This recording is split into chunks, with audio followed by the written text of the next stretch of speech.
Update. My deceased wife's parents are trying to take my children. Original story. I was married to Kate for almost 16 years, together nearly 20. She was the absolute light of my life, at the center of my world, and her death has been devastating to both me and our 3 children, 17 female, 14 male, 10 male. Our family was very close, and her death was unexpected. We are estranged from Kate's parents. She was already no contact with them when we first met, and we continued keeping no contact with them. They attempted pretty often to get in contact with us, and Kate and I always shut it down immediately. We were in no contact with them because they were incredibly horrible to Kate growing up. They don't accept responsibility for their actions. They say they were just confused kids and didn't mean for anything serious to happen to Kate. But something serious did happen to Kate. Kate suffered from seizures from a traumatic brain injury she got at her mother's hands, and it was a seizure that killed my wife 3 weeks ago. So I rest the blame for my wife's death squarely on her parents' shoulders. Since she passed away, her parents have begun harassing me, saying that they're owed a relationship with their grandchildren. I say I don't owe them crap, and continue to deny them requests, throw away the letters, donate the gifts, just like Kate had always done. Now, I've been sent a letter that they're suing for grandparents' rights. I am terrified.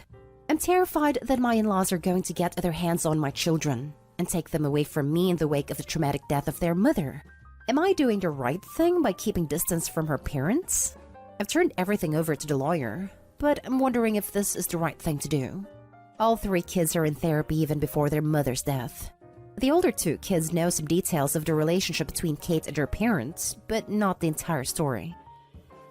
Now for the top advice before reading the update. Yes, you are doing the right thing. Also, get a lawyer. They shouldn't be able to take them actually. They may have a Hail Mary chance though. Some states have a grandparents' rights laws for visitation, sadly for situations similar to this. The laws are for, in the event of a parent's death, the surviving parent going AWOL and depriving the deceased parent's family/grandparents with access to the children. In theory, the situation is similar to Opie's case, except the deceased parent was no contact before their death, and clearly didn't want the grandparents near their family. Couldn't imagine a court granting them, but crap, if they get the right judge on the right day? I think they need to have an established relationship with the kids to qualify though. I'd only listen to what your lawyer says because you owe them nothing and their feelings aren't a concern. I doubt they would advise you to start contact. Also r/legal advice. Lawyer here. They won't be able to take rights away from him. Unless OP is lying, most, if not all states, prioritize bio-parents' rights over grandparents, even when bio-parent is in jail or substance dependent. The worst that can happen is visitation, but they have not had continuous contact with these children prior to his wife's untimely and devastating death. So, I don't know how they'll even get visitation. OP, it's clear you're in a lot of pain and stressed out, but they really don't have a leg to stand on. Stand your ground. They have no claim to these children. In most states, grandparents' rights are set up for if there is a messy relationship and one parent dies, the other parent cannot keep the children away from that side of the family, which is not what's happened from your description. Based on the history as well, even for visitation she has no case, depending on your location. She hasn't had a relationship with them ever, so there wouldn't be a loss of relationship now that your wife is deceased. But have a very serious talk with your kids about this. Older kids get more info obviously, since grandparents could reach out to them directly to manipulate their way into a relationship. And now for the update. A year ago, I came asking advice as my deceased wife's parents were trying to take custody of my 3 children. I want to thank everyone for the advice they gave us. Someone commented about an FU binder, and that came in so handy to fight against these horrific people. It was a really long 9-month battle. I got to know the CPS officers and our night shift police officers on a first-name basis. They reported me for mistreating my children, my dogs, even for breaking into my neighbor's house. In the heat of it, I gathered my kids with our family therapist and asked if they wanted to move. Our house had so many good memories, but also one big terrible memory. I don't like to think of it as running away or hiding, but as the freshest slate we could manage. We're in an entirely different state now, with no contact orders in place to protect us in the future. We miss Kate more than words could ever convey, but we're all together still, and that's the most important part. Good thing you were able to get past them. They're terrible human beings by doing all these things to you and your kids. They alienated themselves from their grandkids by what they've done to them. All the best. I often wonder how evil people exist. Like, I can't fathom sitting around lying just to lie. Do they believe this ugliness? I'm so glad you got away from these awful demons posing as people. Sending light. You would be so surprised what people will do when someone dies. Their evil sides are quickly revealed. My uncle drank himself to death, and my aunt found him. She stole the rings off his hands and all the money in his wallets before calling my dad and the cops. People can be worse when someone dies. Wow, what a horrific story. I'm a dad who ended up with a custody away from a very troubled mother, so this story resonated with me as I fought long and hard to keep custody. I've had custody for 16 years, and every challenge has been thrown out, but I always fear that one whacked-out judge on a bad day, so I can totally relate to the fear. I'm so glad to hear how this has worked out. I wish you the best. Just wanted to post a little empathetic ear. As sad as your story is, you've done the right thing. Thanks for posting, Opie. I'm glad you're now moving on. I feel terrible for contacting you, and I'm just wondering if you can provide any tips, looking back at what has helped you rebuild. Unfortunately, I have a similar story, albeit a little different. My sister is in her very late stages of her life after fighting cancer for 8 years. It has been an emotional roller coaster during this time, and whilst we knew this day was coming, it's cutting a lot harder than we first thought. To top things off, my sister's husband, my brother-in-law, could not take this pain and ended his life in January of this year. Despite what he did, and knowing my sister doesn't have long days, like your kids, she and him leave behind 3 children. So literally as I type, I write to you grieving for my sister. But I have to now prepare to take on guardianship of her 3 children too.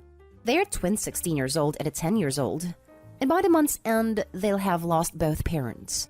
My immediate family is very close. Financially, we are okay too. But I have 3 kids falling into my guardianship having going through grief that no one deserves. I'm not really sure what to do. Everything is falling into place, and I'm terribly sorry for making this about me, especially when you've already gone through hell and back. Next story. How do I start a relationship with my nieces and nephew when their father was responsible for my brother's passing? One of my employees mentioned that this may be a good place to get some advice for my current dilemma. I'm 46 male and 4 kids. My older brother Pete, 48 male I think, who I no longer have any contact with, my younger brother Jake, who is no longer with us, and my youngest sister Kathy, 44 female. Recently, Pete's children, 2 girls and 1 boy, all in their late teens and early 20s, reached out to me and expressed a desire to have a relationship. I have 0 contact with their father, and swore that I would beat him black and blue if I ever saw him again. A little background. My oldest brother Pete was always the golden child. No matter what he did, my parents always had an excuse for why it was not his fault. Bad grade? Teacher had it out for him. Cheating in every single one of his relationships. Good thing you did it to her before she did it to you. That one was my personal favorite. He also used to torment Jake and I constantly when we were smaller than him. Until in high school, when I hit a growth spurt and sprung up to about 6'4" and 230 pounds worth of muscle. After that, I became the typical jock type. Played football, partied, bunch of friends, etc. Well, my younger brother Jake didn't get as lucky, and stayed pretty small and scrawny throughout high school and college, only getting up to about 5'8", and didn't have a super active social life. Despite the difference in our schooling experience, I was always very protective of Jake, especially since we were always having to put up with Pete's crap, which stopped once he realized I could pound him into the ground and not break a sweat, as he was also a lot smaller than me at only 5'10". Not much to say about Kathy. She was a great younger sister, and Pete didn't dare mess with her or he would incur the wrath of our mother. So in the late 90s, Jake met his first real girlfriend, Amy, and was over the moon about her. He spent every spare moment with her, and when he wasn't with her, he would do nothing but gush about her. I had never seen him so happy. Well, one day he comes to us, all smiles, and announces that Amy is pregnant and they are expecting. The mood quickly turned, however, when a week later it came out that Amy had been cheating on Jake for the duration of their relationship with our older brother Pete. This broke my brother. And of course, Pete, being the golden turd that he is, didn't even get a disappointed glance from our parents. To this day, I've never seen someone look so broken as Jake had looked the last time I saw him. I believe his heartache was only compounded by the fact that my parents basically told him to get over it and be happy for our brother. Well, about a week after this revelation came to light, he ended himself. I had never been so sad and angry at the same time in my entire life. Sad that I would never see my brother again, and the pure rage of knowing that this was my brother and parents' fault. During the funeral, Pete walked in with Amy and I saw red. Thankfully, I had other family there to stop me from doing anything stupid, but I told Pete that if I ever saw him again, I would kill him. Shortly after that, I cut contact with 90% of my family, with the exception of Kathy and a cousin I had always been close with, because everyone except them wanted to make excuses for my parents and Pete. Now fast forward to present. I never had any kids, and truth be told, I never wanted any. I much prefer the role of the fun uncle. Kathy met a great guy and had 2 daughters, who I absolutely adore. Pete had 2 more kids with Amy before cheating on her. Shocker. And splitting, and I've never met any of them. My parents have tried to make contact a handful of times, but I always told them to kick rocks. So last week I'm chatting with Kathy's daughters, 19 and 17, and they mentioned that their cousins have wanted to meet me for a long time, and were hoping I would be willing to meet them as well. I don't believe they know everything that transpired between their dad and I, but I would be lying if I said I never had any desire to meet them. So everyone, I'm hoping to crowdsource any ideas/suggestions on how I begin/maintain a relationship with Pete's kids, while also keeping him and Amy out of my life. Any suggestions are welcome. Edit. One commenter just brought up a good point that kind of changes my question.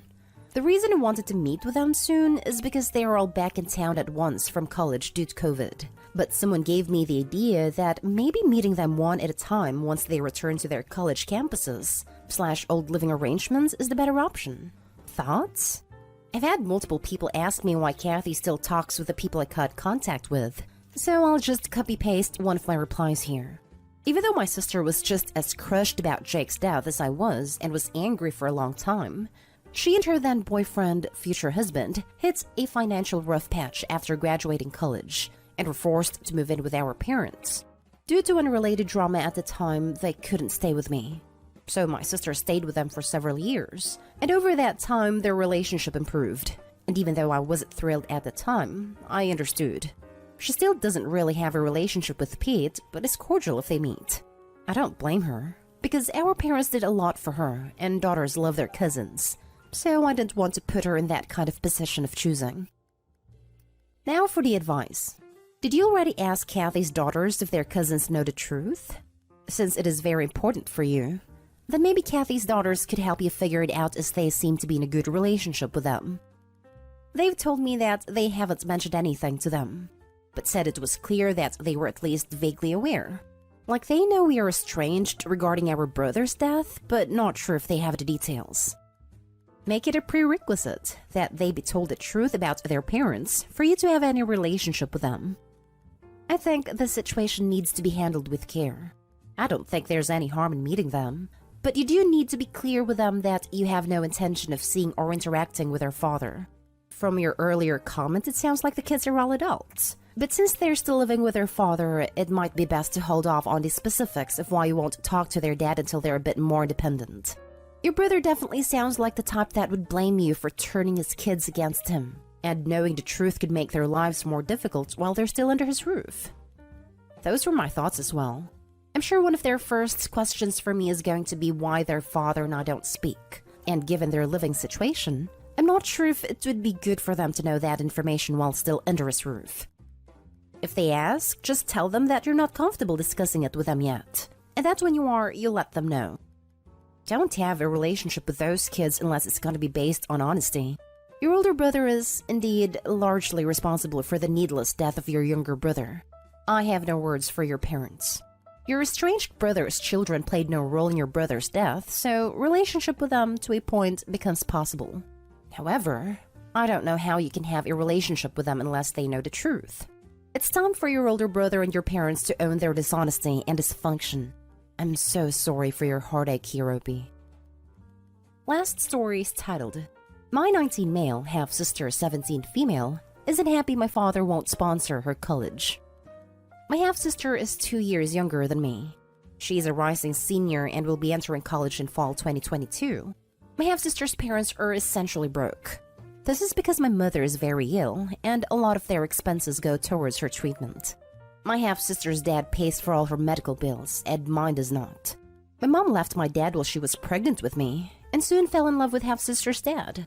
While the timing is close, there was no cheating. My dad didn't pay for my mom because he didn't care about her anymore. I don't think it was wrong for that, and he got majority custody when she fell ill. My dad is rich, and he is paying for my education. My sister and dad are pretty close because he babysat her a lot. She asked him if he'd pay for her college, and he said no. She got really upset because she got into a decent school but cost a fair amount of money. The money wouldn't even dent my dad's bank, but he refused because he never saw her as his responsibility. Now my half-sister wants me to convince my dad to help her pay for college. What the hell is this post? If your ex who left you 20 years ago has another kid with someone else, you're not responsible for paying for them to go to college. At all. People are weird AF. More like some Americans are entitled AF. What did I just read? His responsibilities to his child, you, just like all parents. Your sister's parents are responsible for her. Sorry, someone had to say that. It's crazy how some of the comments think the dad should help. He's not an ATM. Exactly. He's nice to her, which is good enough considering what her mom did. It sucks, she'll have to work through to get uni, but if she chooses an in-state school, it won't be that bad, honestly. It's one thing to help out your ex and make sure your child has a good relationship with her half-siblings. It's quite another to pay for a child's college education that isn't yours. Your half-sister is not being realistic. Even though it would not make a dent in your dad's financial situation, he's not her dad. If her parents can't afford to send her to college, there are grants, scholarships, and loans. She needs to talk to her school counselor and see what kind of help she can get.